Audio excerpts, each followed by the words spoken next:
he broken this ceasefire. He killed our people, and he didn't exchange prisoners. We signed the exchange of prisoners, but he didn't do it. What kind of diplomacy, JD, you are speaking about? What do you mean? I'm talking about the kind of diplomacy that's going to end the destruction of your country. Yes, but if you Mr.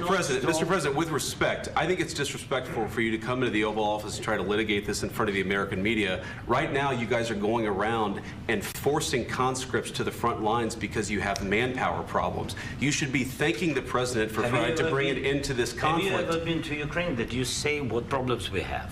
I have been to. Come once. I've actually watched and seen the stories, and I know what happens is you bring them on a propaganda tour, Mr. President.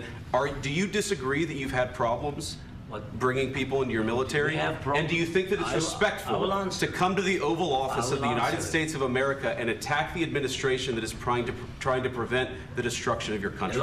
A lot of questions. Let's start from the beginning. Sure. First of all, during the war, everybody has problems, even you, but you have nice ocean and don't feel now, but you will feel it in the future. God bless. You don't know that. God bless. You don't God know bless. that. You will not have war. Don't tell us what we're going to feel. We're trying to solve a problem. Don't tell us what we're going to feel. I'm not telling you. Because you're in no position to dictate that. That's exactly Remember what you're doing. You're in no position to dictate what we're going to feel. We're going to feel very good. You will feel influence. We're going to feel very good and very strong. You will feel influence. You're right now not in a very good position. You've allowed yourself to be in a very bad position, and he happens to be right about it. From the very beginning of the war. You're not in a good position. You don't have the cards right now. With us, you start having cards. Right now, you don't. You're playing cards.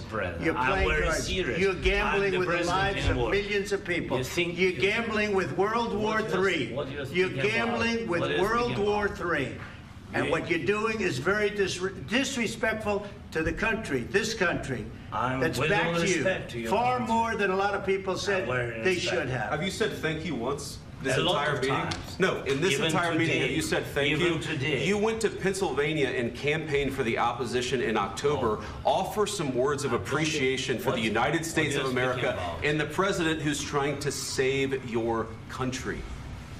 Please, you think that if you will speak very loudly about the war, He's not speaking loudly. He's not speaking loudly. Your country's in big trouble. Can I Wait a answer? minute. No. You've done a lot of talking. Your country is in big trouble. I know. You're not winning. I know. You're not winning this.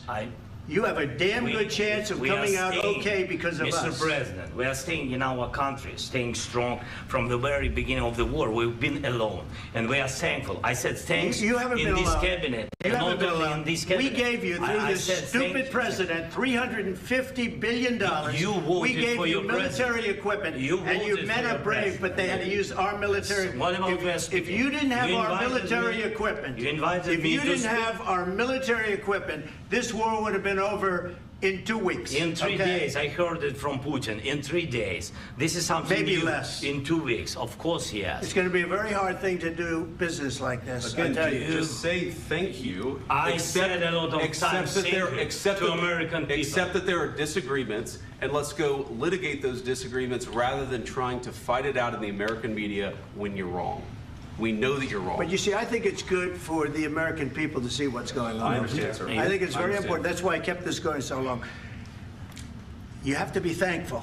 You don't have the cards. You're buried there. Your people are dying. You're running low on soldiers. Listen, you're running low on soldiers. It would be a damn good thing. And then you tell us, I don't want a ceasefire. I don't want a ceasefire. I want to go and I want this. Look. If you could get a ceasefire right now, I tell you, you take it so the bullets stop flying and your men stop getting killed. Of course, we want to stop the war. But you're saying you don't want a ceasefire. But I said to you, I want a ceasefire. With guarantees. Because you'll get a ceasefire faster than an agreement. Ask our people about ceasefire, what they think. That wasn't with me. For you that wasn't with me. That was with a guy named Biden who was not a smart person. That was with Obama. It was your president. Excuse me. That was with Obama, who gave you sheets, and I gave you javelins. Yes. I gave you the javelins to take out all those tanks. Obama gave you sheets. In fact, the statement is Obama gave sheets and Trump gave javelins. You got to be more thankful. Because let me tell you, you don't have the cards. With us, you have the cards.